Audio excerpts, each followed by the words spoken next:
시편 15편 말씀입니다. 다윗의 시입니다. 1절에 보시면요. 여호와여 주의 장막에 머무를 자 누구오며 주의 성산에 사는 자 누구오니까. 하나님 앞에 나와서 예배드릴 자의 마음 상태, 하나님 앞에 주의 장막에 와서 거할 사람, 머무를 사람, 그런 사람은 누구입니까? 라고 하는 것입니다. 주의 장막, 주의 성산에 머무를 자, 거기에 사는 자는 어떤 사람이어야 하느냐라고 하는 것입니다. 하나님 앞에 예배드리고 하나님을 경배하며 살아가는 거룩한 백성들은 어떤 사람이어야 합니까? 라고 하는 것입니다. 모세 당시도 하나님의 은혜를 받으려고 하면은, 하나님 앞에 예배드리려고 하면은 성결하게 하라, 준비하라, 이렇게 말씀을 하셨습니다. 하나님의 성전에 나아갈 때도, 예배드리러 갈 때도 정말 준비된 마음, 성결한 마음으로 나가야 될 줄로 믿습니다. 그래야 그 중심을 보시고 그 하나님 앞에 나아가는 진실한 마음을 보시고 사모함을 보시고 그 정성을 보시고 하나님이 은혜를 주실 줄로 믿습니다. 그래서 출애굽기 19장 10절 11절에 보면요, 여호와께서 모세에게 이르시되 너는 백성에게로 가서 오늘과 내일 그들을 성결하게 하며 그들에게 옷을 빨게 하고 준비하게 하여 셋째 날을 기다리게 하라. 이는 셋째 날에 나 여호와가 온 백성의 목전에서 시내산에 강림하실 것이니. 하나님의 강림, 그 시내산에서 하나님의 말씀의 은혜가 임할 때를 미리 뭐 하라고요? 준비하라는 것입니다.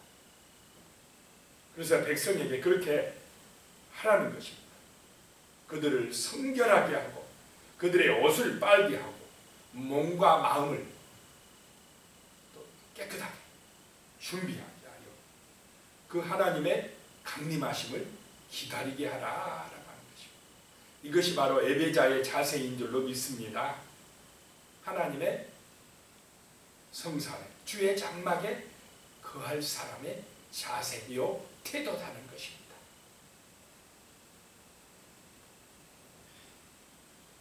이 절에 보니까요, 이제 그 대답, 누가 주의 성산과 주의 장막에 거할 건가? 그런 사람은 이런 사람이어야 된다라고 지금 대답을 하고 있습니다. 하나님의 백성은, 하나님의 거룩한 자는, 은혜 받을 자는 이런 사람이어야 된다라고 하는 것입니다. 예배드리는 자는 이런 사람이어야 된다라고 하는 것입니다. 어떤 사람이냐? 2절에 보니까요, 먼저 정직하게 행하며 공의를 실천하며 그의 마음에 진실을 말하며 그랬습니다. 자, 하나님의 장막에 거하는 사람은 당연히 정직하게 행하겠습니까? 안 하겠습니까? 예배드리는 사람이 거짓말하고 정직하지 못한다, 그 사람이 드리는, 아무리 교회에 와서 앉아 있어도 드리는 예배가 하나님 앞에 연락이 되겠습니까? 안 되겠습니까? 안 돼요. 그건 쭉쭉이 가짜입니다. 예배를 드린다고 하면서 주의 장막에 머무른다고 하면서 정직하게 행하지 아니한다, 그는 하나님 앞에 온전하지 못한다는 것입니다. 사단은 우리를 끊임없이 시험해서 하나님께서 끊어지게 하려고 하는데, 예배 드릴 때, 은혜 받을 때, 기도할 때 우리는 우리 양심에서 성령이 역사하셔서 정직한 삶을 살아가게 될 줄로 믿습니다. 정직하게 행하게 하고 또 공의를 실천하게 하며 공평하고 의롭게 그렇게 살아가게 하며 이 삶까지 연결되어야 진실한 예배요, 영적인 예배인 줄로 믿습니다. 이것이 안 되면 안 된다. 교회 와서 예배 드린다고 할렐루야 아멘 해놓고 나가서는 자기 마음대로 살아버린다, 문제가 있는 것입니다. 온전한 하나님의 사람이 아니라는 것입니다. 예배와 교회 안에서 드리는 예배와 우리의 생활 속에서 살아가는 삶이 정말 하나님 보시기에 합당해야 그게 바로 온전한 예배요, 내 몸을 하나님 앞에 드리는 영적인 예배인 줄로 믿으시기 바랍니다. 이게 하나님의 장막에, 그 하나님의 성산에 거할 사람은 이렇게 삶까지 온전해야 된다라고 하는 것입니다. 그 다음에 그의 마음에 진실을 말하며, 진실이 마음에 진실을 말하며, 3절에요. 또 그의 혀로는, 그의 혀로, 말로, 말이 또 중요하다는 것입니다. 그의 혀로 남을 허물하지 아니하고, 남의 말 많이 하지 아니하고, 남 이야기 막 하지 아니하고, 남의 허물, 특히 남의 허물을 말하지 아니하고. 내 눈에 티는 안 보이고 남의 눈에 뭐는 잘 보입니까? 잘 보인다고 그랬습니까? 들보는. 반대로. 내 눈에 들보는 잘 안 보이고 남의 눈에 있는 티는 잘. 자, 내 자신이 내 모습을 잘 봅니까? 못 봅니까? 못 봐요. 근데 남은 잘 보입니까? 안 보입니까? 남의 조그마한 허물들은 잘 보여. 근데 내 큰 허물들은 못 봐요. 인간이 그게 약점입니다. 그래서 남의 허물을 보고 이러쿵저러쿵 말하기는 아주 쉬워요. 그런데 내 잘못은 못 보는 게, 이게 인간의 약점이라는 거지. 남의 허물이 있어요. 분명히 있습니다. 그런데 진정한 믿음의 사람은 남의 허물을 말하지 아니하고. 그래서 허물이 보이면 그 사람을 위해서 뭐 해줘야 되겠습니까? 기도해주고, 또 용서해주고, 원수까지도 뭐 해주고요? 사랑해주고. 이것이 주님이 원하시는 마음이고 주의 성산에 거할 사람의 태도다, 자세다라고 하는 것입니다. 또 그 이웃에게 악을 행하지 아니하며. 하나님의 사람이, 성산에 거한다고 하는 사람이 이웃에게 악한 일을 할 수 있겠습니까? 할 수가 없어요. 그는 하나님의 사람이 아닙니다. 아무리 겉으로 기도 열심히 한다고 하거나 뭐 예배 드린다고 해도 이웃에게 악을 행한다, 그거는 하나님의 마음입니까? 아닙니까? 그건 아니에요. 겉으로만 그런 채 하는 것이지 아니라는 거지. 하나님은 중심을 다 보고 계시는 줄로 믿습니다. 다 알고 계신다는 것입니다. 이웃에게 악을 행하지 아니하며 그의 이웃을 비방하지 아니하며. 비방하게 하고 악한 일을 하게 하고 전부 다 누구의 역사입니까? 그 마귀의 역사입니다. 교회 안에서도 서로 시기하고 비방하고 질투하고, 교회 안에 있지만 성령의 인도받지 못하는 것입니다. 그것은 교회 안에 있지만 마귀의 지배를 받고 시험을 받고 있는 것입니다. 비방하거나 남을 허물하거나 악을 행하거나 이런 것은 주의 성산에 거하는 사람들이 해서는 안 될 일이라는 것입니다.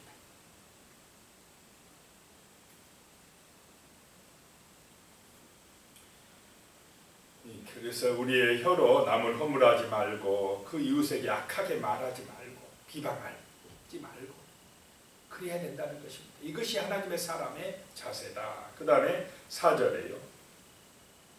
그의 눈은 망령된 자를 멸시하며. 망령되게 행하는 사람들, 하나님을 없다고 하는 사람들, 타락하고 죄짓고 함부로 말하고 방탕한 그런 사람들을 멸시한다는 거죠. 그런 죄악을 행하는 사람들하고 함께하지 아니할 줄로 믿습니다. 그 악한 사람들의 꾀에 따르지 아니하고 그들의 길에 서지 아니하고 그들의 그런 자리에, 오만한 자들의 자리에 앉지 아니하고, 이런 것이 바로 주의 성산에 거하는 사람들인 줄로 믿습니다.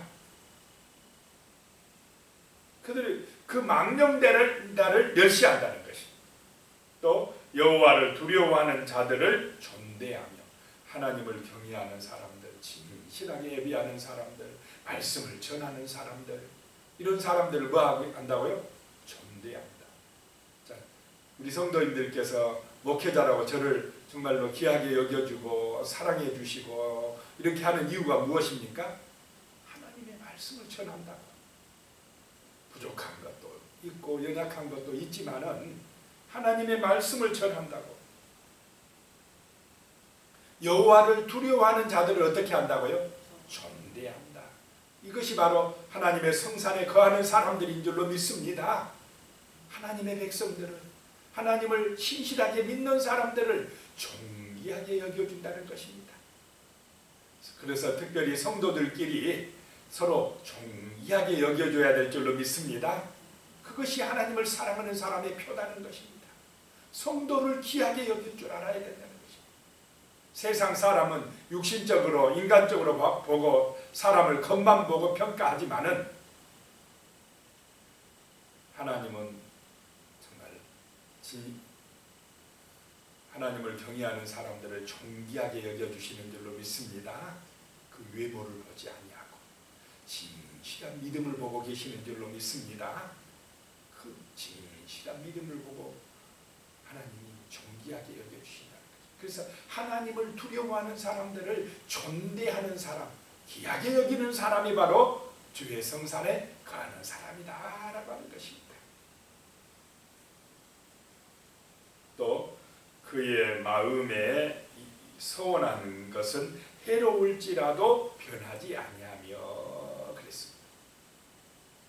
이게 서원을 함부로 해도 안 되고 너무 쉽게 해서도 안 되지만은 기도하고 정말 간절한 마음으로 서원한 것은 꼭 지키도록 노력해야 될 줄로 믿습니다.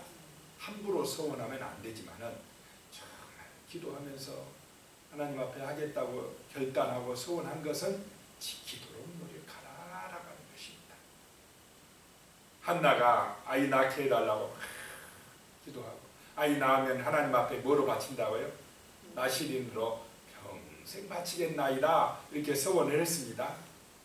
그런데 아들을 딱 낳고 보니 마음이 변한다면 되겠습니까? 안 되겠습니까?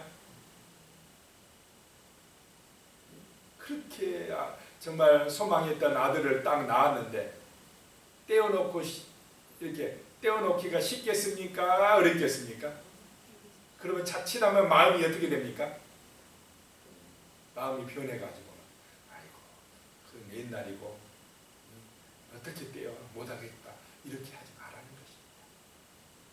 말씀대로 소원대로 그대로 하니까 한나에게 또 다른 자녀들이 생기고 사무엘이 하나님 앞에 정말 위대한 선지자로 쓰임받게 된 줄로 믿습니다. 하나님하고의 약속도 귀하게 여기라는 것입니다. 자, 사람하고 약속도 너무 쉽게 깨는 사람, 믿을 수 있는 사람입니까? 없는 사람입니까? 약속을 해놓고 자기 마음대로 해버리는 사람은 믿을 수가 없는 사람, 신용이 없는 사람입니다.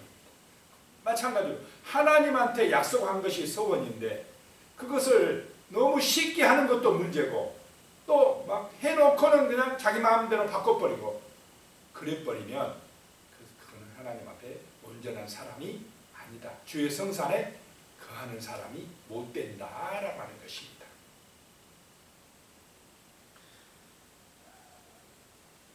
그래서 그 마음에 서운한 것은 해로울지라도 변하지 아니하며 좀 내게 손해가 되더라도 희생이 따르더라도 지켜야 된다는 것입니다. 그래야 믿음 있는 사람이라는 것입니다. 5절에 보면 그 다음에 이자를 받으려고 돈을 꾸어주지 아니하며 자, 자기 동포들에게는 구약성경 이자를 받지 말라고 했어요. 그냥 꿔줘 그냥 이렇게 말씀했어요. 이게 사랑의 마음 아니겠습니까?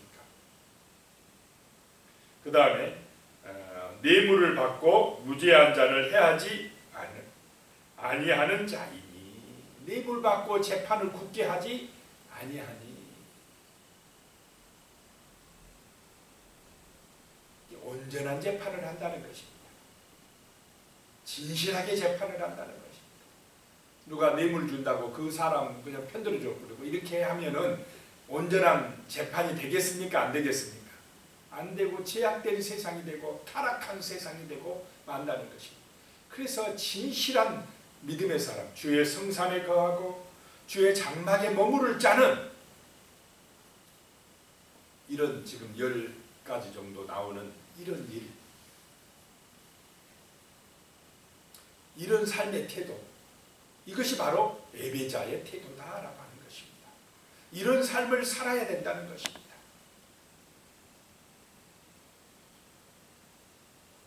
자, 5절 하반절에 다시 보면요, 이런 일을 행하는 자는 영원히 흔들리지 아니하리로다라고 하는 것입니다. 이렇게 살아가는 사람은 영원히 흔들리지 아니하리라. 왜냐? 누가 지켜주시니까 그렇습니까? 하나님이 지켜주신다는 것입니다. 하나님이 견고한 망대가 되어주시고 산성이 되어주시고 피난처가 되어주시고 하나님이 목자가 되어주시기 때문에 흔들리지 아니한다는 것입니다. 그것도 영원히. 자, 하나님의 성령께서 우리 마음에 계시고 우리를 지켜주시면 우리는 믿음의 반석 위에 견고한 집을 짓고 나갈 줄로 믿습니다. 비바람이 몰아쳐도 태풍이 일어나 홍수가 나도 반석 위에 지은 믿음의 집은 무너지지 않는다라고 하는 것입니다. 우리의 집이 정말로 이 믿음의 기초 위에, 말씀의 기초 위에 든든하게 세워져서 어떠한 시험이 오고 풍랑이 일어나도 견고하게 세워져서 흔들리지 않는 주의 성산에 거할 사람, 주의 장막에 머무르는 사람 되시기를 예수님의 이름으로 축복합니다. 기도드리겠습니다. 하나님 아버지, 정말 주의 장막에 머무를 자 누구오며 주의 성산에 사는 자 누구오니까? 라고 묻습니다. 참으로 우리의 삶이 온전한 예배자의 삶이 되게 하여 주시옵소서. 정직하게 행하며 공의를 실천하며 진실을 말하며 남의 허물을 말하지 말게 하여 주시며 이웃을 사랑하는 삶을 살게 하여 주시옵소서.